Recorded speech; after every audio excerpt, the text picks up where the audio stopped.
bacterias. Está el agar saburó con dextrosa y con extracto de levadura, por ejemplo, que permite crecer hongos oportunistas.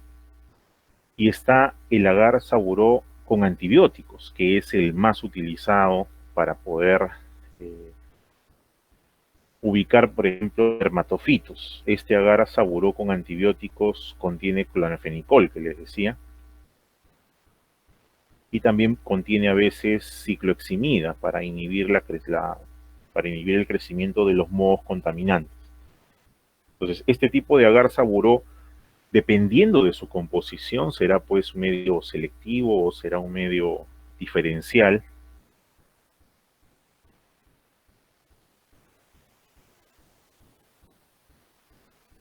Gracias.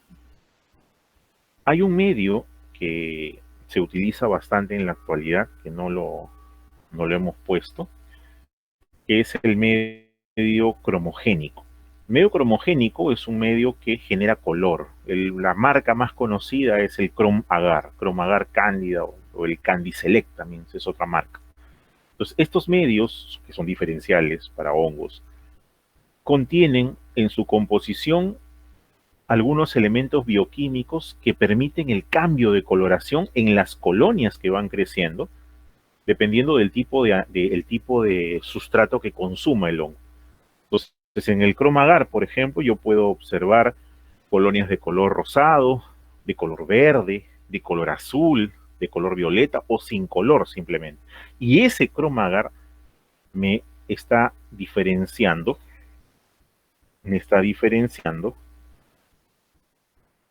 por especies de hongos. Por ejemplo, el cromagar cándida, que es el principal, el que primero salió, digamos, porque ahora ya está para bacterias.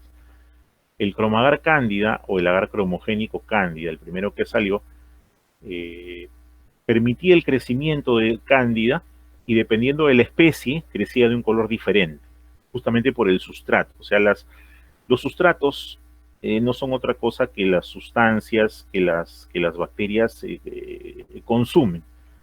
¿No? Imagínense, nosotros tenemos un menú. Yo como arroz con pollo, como lomo saltado, como arroz con huevo. Otro come tallarines, come, no sé, seco de ceviche, el otro come pescado frito. Entonces, de acuerdo al menú que presentan este tipo, al consumo del menú, pintan diferente, un color distinto. En Cándida albicans, por ejemplo, crece de un color verdecito, un color verde bien bajito. La Cándida cruzei, que es otra, crece de color rosado. La Cándida glabrata crece de color transparente o blanquecino. Y la Cándida tropicalis, que es otra de las cándidas importantes, crece con un color azul en el centro, en sus colonias. Entonces, este cromagar es interesante en el sentido de que me permite identificar especies. Algo similar existe para bacterias, o sea, existen agares cromogénicos para bacterias, que yo puedo sembrar, por ejemplo, enterobacterias y de un color me crece el Escherichia coli, de otro color me crece la salmonella, de otro color me crece la Klebsiella, el Proteus. Se usan, pero son agares pues caritos, no son de uso común, ¿no? O sea, con lo que compre uno de esos agares puedo comprar 50 de los convencionales. Entonces, desde el punto de vista de rendimiento, como que no son muy adecuados, ¿no? Para el trabajo en la parte de salud pública. En la parte privada probablemente sí, porque ahí se puede realizar otro tipo de inversiones, ¿no? Ahí hay otro tipo de costos también que están involucrados, ¿no? Igual para estáfilo también hay agar cromogénico. Me acuerdo que una vez hemos visto de bacterias, el agar cromogénico de bacterias, justo para enterobacterias. La Escherichia coli crecía la colonia de color rosadito, el enterococo podía crecer también verde, el proteus una colonia muy amarilla y la Klebsiella un color morado. Ese era un tipo de agar cromogénico que se tenía.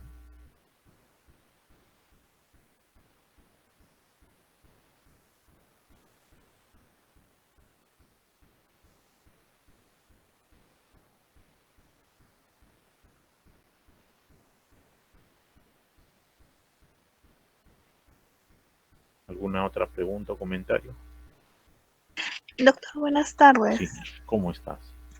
Doctor, una pregunta. Entonces, el agar selectivo para la detección de Escherichia coli sería el agar cromogénico. Y ahora, para Sí, la se detección de usa. la Escherichia coli, ¿a cuántos grados se debe incubar para poder ver la diferenciación? Los agares cromogénicos y los agares de diferenciación, todos se incuban en el rango de temperatura de 32 a 37, de 35 a 37 grados. ¿Por qué? Porque lo que estamos haciendo es reproducir in vitro algo que se produce in vivo. Lo que nosotros estamos tratando de obtener es el crecimiento de una bacteria que produjo una infección en un humano. Entonces la temperatura tiene que ser pues la más cercana a la del humano. En el caso de las bacterias sucede eso. En el caso de los hongos es diferente. ¿Por qué? Depende de la ubicación del hongo. Si se trata de un dermatofito, por ejemplo, la temperatura de incubación no es 37 grados, sino temperatura ambiente. 22, 23, 24 grados. Temperatura ambiente. ¿Y por qué temperatura ambiente? El dermatofito está atacando el pelo, está atacando la piel, está atacando las uñas y la temperatura en esos lugares pues no es 37 grados, es temperatura ambiental. Si se trata de un hongo, digamos, invasivo tipo Aspergillus, ahí sí, primero se siembra y se incuba a 37, pero después que ha crecido se deja ya a temperatura ambiente para que pueda crecer. Cándida, a diferencia de los demás, sí necesita 37 grados para poder crecer, dado que su dimorfismo, que le permite desarrollarse tanto como levadura como hongo con pseudo-hifa, esto le da esa facultad, ¿no?, de poder crecer a temperatura ambiental, pero también a temperatura corporal. Pero para el diagnóstico en cándida utilizamos temperatura corporal. Para las bacterias que tú has mencionado, las estufas para incubación van en el rango de 35 a 37 grados. Y para los dos dermatofitos utilizamos temperatura ambiental.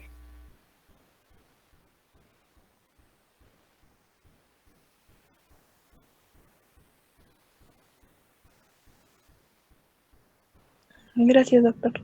Ok.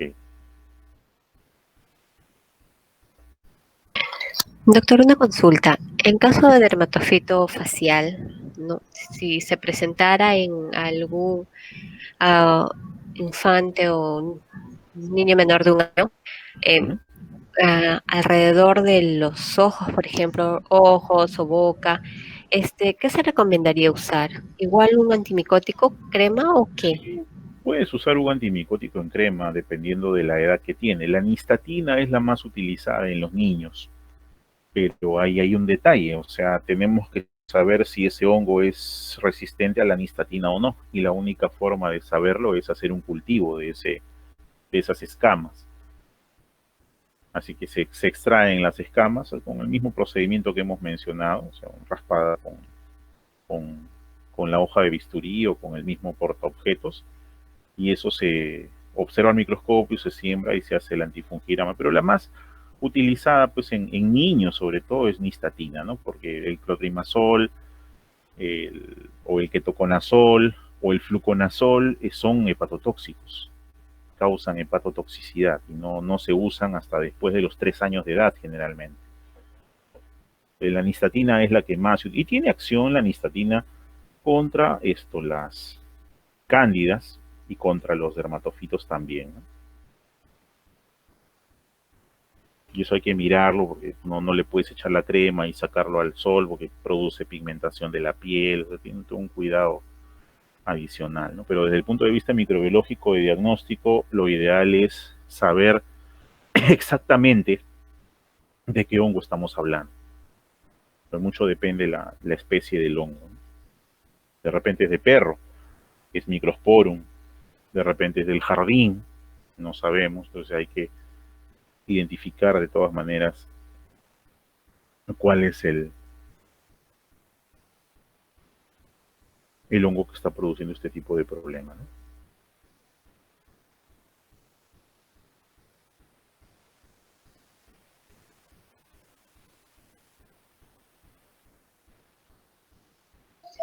Gracias, doctor. Y una última pregunta. La vez pasada le preguntamos a su colega que también nos enseña las clases y nos recomendó que pues no se usa corticoide porque hay más proliferación de micosis en tópico, ¿no? Porque hay unas cremas que mencionó Notil que tiene corticoide y antimicótico. En todo caso, si se utiliza solamente un antimicótico, este tipo de cremas que tienen corticoides, ¿en qué caso se usarían? O definitivamente no está recomendado para nada. Eh, el corticoide tiene una función cuando se mezcla con el antimicótico y es el quitar o aliviar el prurito, o sea, para quitar la picazón. ¿Por qué? Porque si pica, aparte que causa molestia, induce a rascarse. Y al rascarse, lo que hacemos es que el hongo se meta debajo de las uñas y lo llevemos a otro sitio, o sea, lo llevemos a otra parte de nuestro cuerpo. Entonces, el uso del corticoide, que dicho sea de paso, en la crema por lo general viene en muy baja concentración, lo que hace, lo que garantiza es que el prurito disminuye, o sea, no pique tanto. Ahora, sobre el uso a largo plazo, probablemente tenga consecuencias con, el, con la proliferación del hongo, pero para el caso del tratamiento tópico, que es generalmente 4 o 5 días, no hay ningún problema. Hay cremas, sí, hay cremas que no tienen corticoide.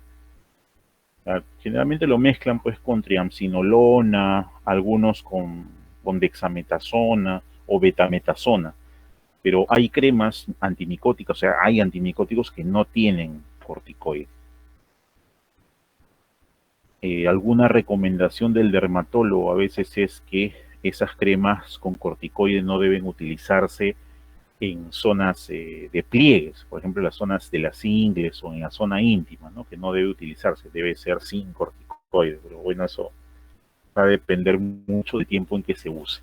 Lo que sí es cierto es que el corticoide de por sí es un inmunomodulador, o sea, interviene en la respuesta inmunitaria, frenando la actividad del linfocito T. Y ya sabemos nosotros que el linfocito T se va a encargar de dirigir toda la respuesta inmune frente a los hongos, a las bacterias, a los parásitos y a los virus. Así que si yo coloco corticoide como parte del tratamiento, lo que estoy haciendo es, en cierta forma, eh, producir cierto grado de inmunodepresión en mi paciente. Ahora, una cosa es el corticoide administrado por vía intramuscular, endovenosa, y otra cosa es el corticoide administrado por vía tópica, ¿no? Siempre por vía tópica es mucho, mucho menor la dosis que si es administrado por otro tipo de vía, ¿no? De administración.